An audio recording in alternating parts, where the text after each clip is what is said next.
மிக புனிதமான சிறந்த ஒரு அமல், அல்லாஹுடைய நெருக்கத்தை அடையக்கூடிய, வாழ்க்கையில் அல்லாஹுக்கு நன்றியுள்ளவர்களாக நாம் வாழ்வதை அடையாளப்படுத்தக்கூடிய ஒரு அமல் தொழுகையை விட வேறு எதுவும் இல்லை.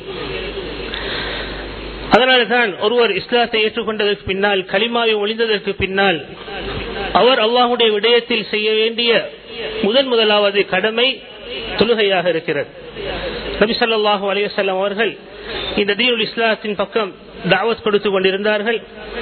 மக்கள் இஸ்லாத்தின் பக்கம் நுழைய கலிமாவை சொல்லி அல்லாஹ்வை ஏற்று நபியை ரசூலாக ஏற்றுக்கொண்டதற்கு பின்னால் இஸ்லாத்தை பற்றி கற்றுக் கொடுத்து, இஸ்லாத்தை பற்றி படித்து கேட்டார்கள்.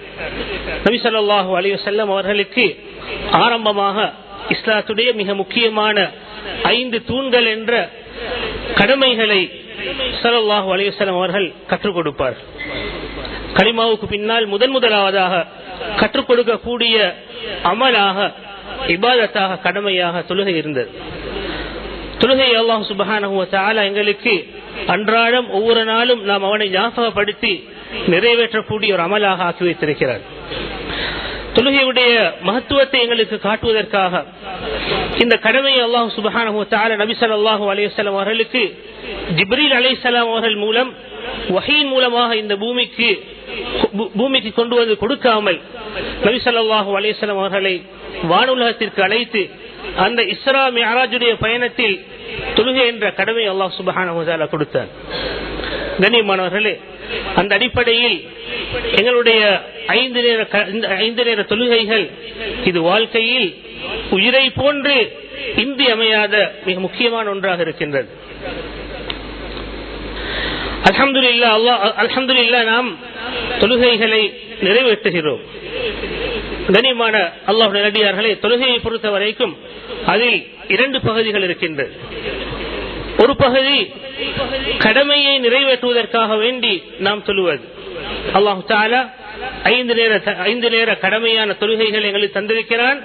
அந்த கடமையை நிறைவேற்றுவதற்காக நாம் தொழுவது. கண்ணியமான சகோதரர்களே, 2வது பகுதி, அந்த தொழுகையில் அல்லாஹ் சுப்ஹானஹு வ தஆலா என்னென்ன நன்மைகளை வைத்திருக்கிறானோ, எங்களுடைய வாழ்க்கைக்கு என்னென்ன நலவுகளை வைத்திருக்கிறானோ, அதில் என்ன பெனிஃபிட்ஸ் இருக்கின்றதோ அந்த விடயங்களை அடைந்து கொள்வது.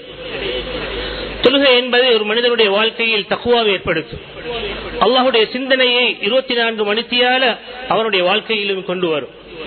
பாவங்கள் ஏற்படுவதை விட்டும் தொழுகை அவனை தடுக்கும்.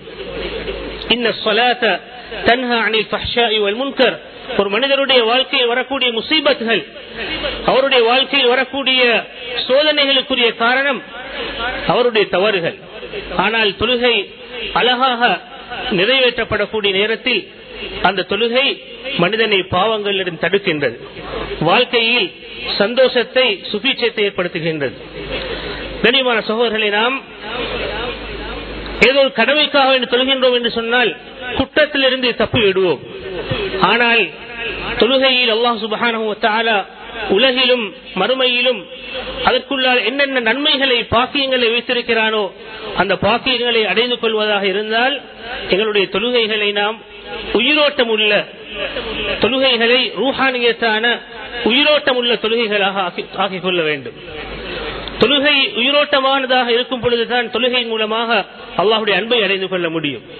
தொழுகை உயிரோட்டமாக இருந்தால்தான் தொழுகையின் மூலம் எங்களுடைய தேவைகளை அல்லாஹு தஆலாவிடமிருந்து நாம் இலேசாக எடுத்துக்கொள்ள முடியும். எங்களுடைய தேவைகளை நாம் சாதித்துக் கொள்ள முடியும்.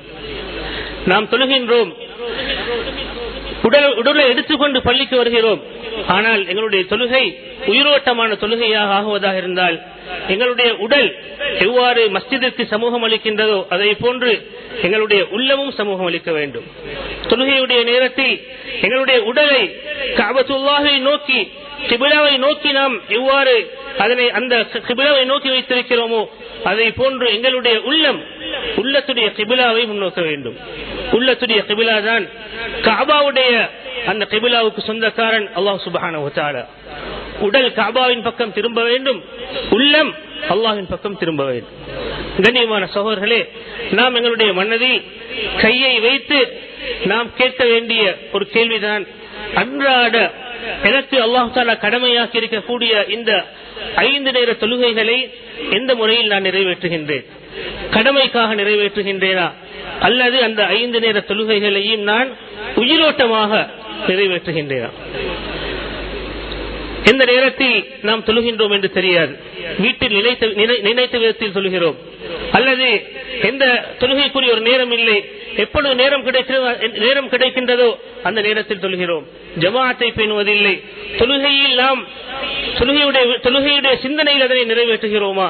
தொழுகையில் ஓதப்படக்கூடிய விடயங்களை நாம் சிந்திக்கின்றோமா என்பதையெல்லாம் சிந்தித்து பார்த்தால் எங்களுடைய தொழுகையுடைய நிலைமை எந்த அளவுக்கு இருக்கின்றது என்பதை நாம் அறிந்து கொள்ள முடியும். கண்ணியமான அல்லாஹ்வுடைய நல்லடியார்களே, அன்பான சகோதரர்களே, எனவே எங்களுடைய தொழுகையை ஒரு வழக்கமாக எல்லோரும் தொழுகிறார்கள், அதனால் நானும் தொழுகிறேன், எந்த நாளும் நாம் தொழுகையை நிறைவேற்ற வேண்டும், அதனால் நான் தொழுகையை நிறைவேற்றுகின்றேன் என்ற அந்த சிந்தனையில் இருந்து விடுபட்டு, அந்த மனோ நிலைமையிலிருந்து நாம் விடுபட்டு தொழுகையை ஒரு புனிதமான இபாதத்தாக ஒவ்வொரு நாளும் அந்த 5 நேர தொழுகைகளை நாம் அல்லாஹுக்கு நன்றி செலுத்தியவர்களாக, அல்லாஹுடைய நன்றியை எங்களுடைய தொழுகையின் மூலமாக வெளிப்படுத்தியவர்களாக நிறைவேற்ற வேண்டும். அப்பொழுதுதான் எங்களுடைய தொழுகை உயிரோட்டம் உள்ள தொழுகையாக மாறக்கூடியதாக இருக்கு. கண்ணியமான அல்லாஹ்வுடைய நல்லடியார்களே, எங்களுடைய தொழுகைகளை உயிரோட்டமாக ஆக்குவதற்கு மிக முக்கியமான 2 விடயங்கள் இருக்கின்றது.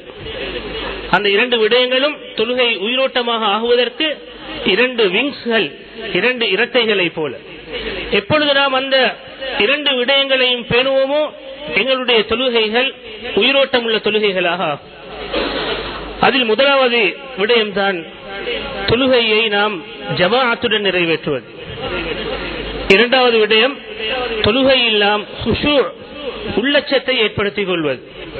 இந்த 2ம் தொழுகை உயிரோட்டமாக ஆகுவதற்குரிய 2 இறக்கைகளை, விங்ஸ்களை போல். கடமையை நிறைவேற்ற நாம் தொழுகின்றோம், ஆனால் இந்த 2 விடயங்கள் இமாம் ஷாஃபி ரஹிமஹுல்லாஹ் அவரிடத்தில் ஜமாஅத் என்பது ஒரு ஊரை எடுத்துக்கொண்டால் அந்த ஊருக்கு அந்த தொழுகை என்பது ஃபர்து கிஃபாயாவாக இருக்கும். ஒரு ஊரில் எந்த ஒரு முஸ்லிமும் ஜமாஅத்தாக தொழுகையை நிறைவேற்றவில்லை என்றால் அவர்கள் அனைவரும் குற்றவாளிகளாக ஆகுவார். சிலர் ஜமாஅத்தாக தொழுகையை நிறைவேற்றுகிறார்கள் என்றால் அந்த ஊருடைய ஃபர்து கிஃபாயா கடமை நீங்கிவிடும். ஏனையவர்களுடைய விடயத்தில் ஜமாஅத் சுன்னத்தாக இருக்கு. அதே போன்று தொழுகையில் உள்ளச்சத்துடன் தொழுவது, இதுவும் தொழுகையுடைய ஒரு நிபந்தனை, ஒரு கடமை அல்ல. மாற்றமாக தொழுகை உயிரோட்டமாக இருப்பதற்கு அது சிறந்தது என்பதாக அதிகமான ஃபுகஹாக்கள் சொல்லியிருக்கிறார். ஆனால் கண்ணியமான சகோதரர்களே, இன்னும் சில ஃபுகஹாக்களுடைய கருத்துகள் இருக்கிறது. இந்த 2 விடயங்களும், தொழுகையை ஜமாஅத்தாக தொழுவதும் தொழுகையை உள்ளச்சத்துடன் நிறைவேற்றுவதும், இந்த 2ம் தொழுகையுடைய கடமைகளில் ஒன்று. எவ்வாறு தொழுகையில் சூரா ஃபாத்திஹாவை ஓதுவது கடமையாக இருக்கிறதோ, சூரா ஃபாத்திஹாவை ஓதவில்லை என்றால் தொழுகை ஏற்றுக்கொள்ளப்பட மாட்டாதோ, அதை போன்று இந்த 2 விடயங்களும் இல்லை என்றால் தொழுகை ஏற்றுக்கொள்ளப்பட மாட்டாது.